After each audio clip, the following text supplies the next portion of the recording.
So recently, further confirmation came down, not that I was surprised, that Oregon basketball is going to be very busy in the portal. I wanted to talk timeline for a moment, but the information I'm referring to is that Braydon Burries, a 5-star combo guard, committed to Arizona. So Oregon was after him with a couple of other schools as well. I think Tennessee was in the fold there and a couple of other high-profile schools.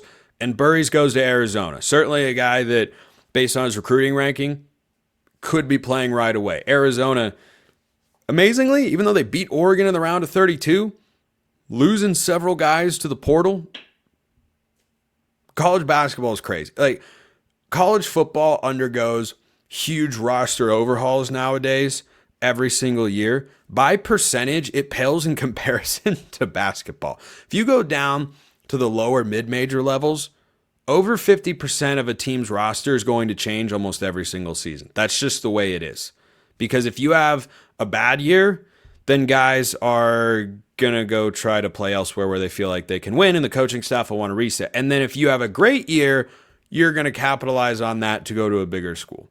You know, in the conference where I do play-by-play, the Western Athletic Conference for Southern Utah, bunch of their guys from last year, they did not have a great year. They battled a bunch of injuries and whatnot. The roster going to be almost entirely different next year. They were towards the bottom of the conference. The team that won the regular season crown, Utah Valley, they have lost, I think, their entire starting 5 to the transfer portal. They were 1 game away from the NCAA tournament. Them's the breaks. That's how it goes nowadays. So anyway, bringing this back to the Ducks and Dana Altman. So Burries goes to Arizona. Oregon's brought in 2 guys via the portal. You have TK Simpkins, who came in from Elon. I talked about him earlier this week on the show. If you want to hear the segment on that, and you're listening on podcast, go check out the Locked On Ducks YouTube channel. I've got a segment up there about him. But that is a guy who I don't know if he's a starter or if he's a bench guy. I can see it going both ways.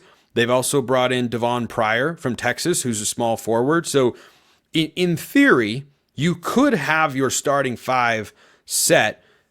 Oh, wait, we're still waiting for Nate Biddle. So that's the biggest piece of news that makes Oregon essentially required to continue being active in the transfer portal when it comes to adding forwards. They need bigs either way. There is not currently a backup big on Oregon's roster. Now, there is a wing in there, Des Lindsey, who didn't play at all this past season, transferred in from the JUCO ranks. He's 6'6", really good athlete, solid shooter, but again, didn't play this past year. I don't know if that was an eligibility thing or if Dana Altman just didn't think he was ready.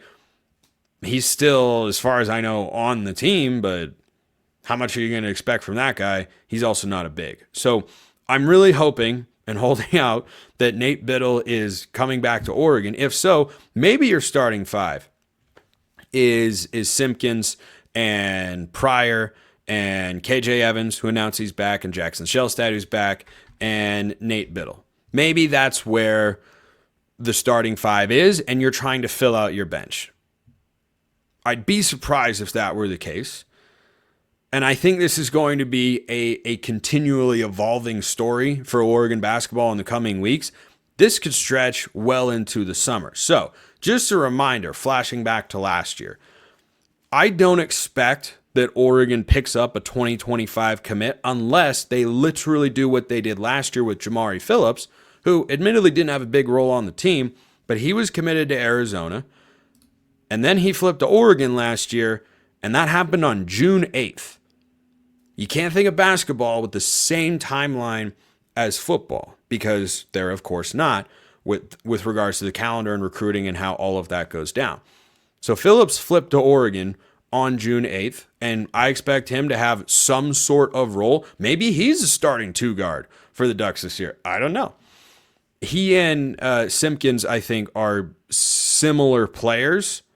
I think Phillips has more upside, but Simpkins has more experience. So maybe they battle it out, and we see what happens there at the 2-guard position. But I think that for Oregon, this is something that does have to happen. They have to add more portal players, or they will not have an NCAA tournament caliber roster, because how many guys are you realistically going to flip? Probably no more than 1.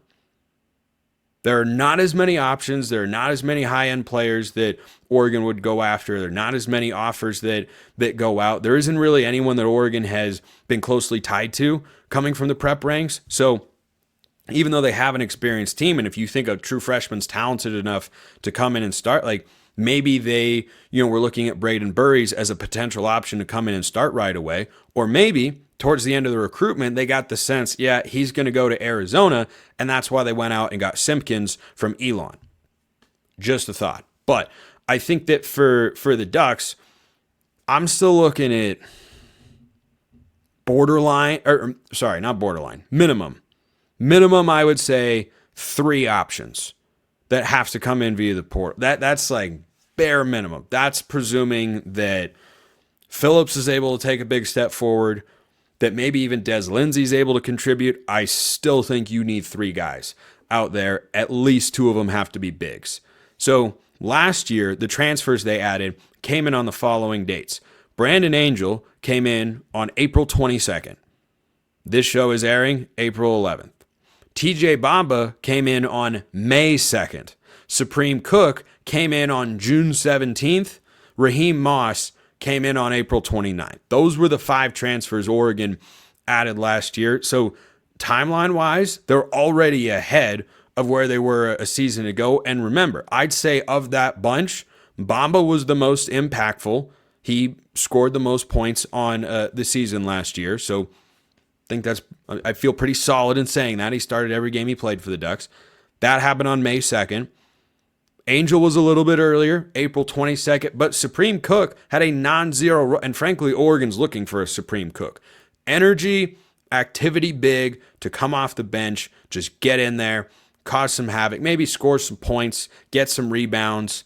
Cook was not a premier shot blocker, but I think if you have Biddle and Evans or one other big who can defend the rim a little bit, then, like Angel was a little skinny, so he got pushed around a touch, but I thought his shot blocking picked up a bit as the season went on.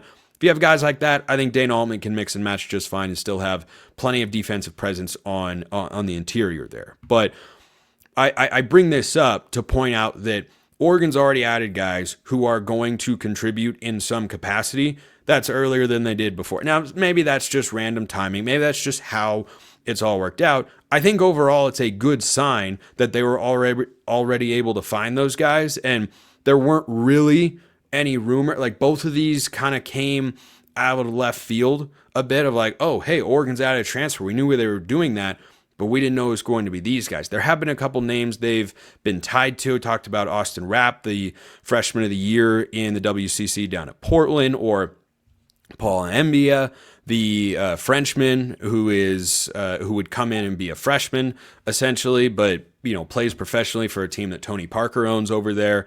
He's from the Congo originally.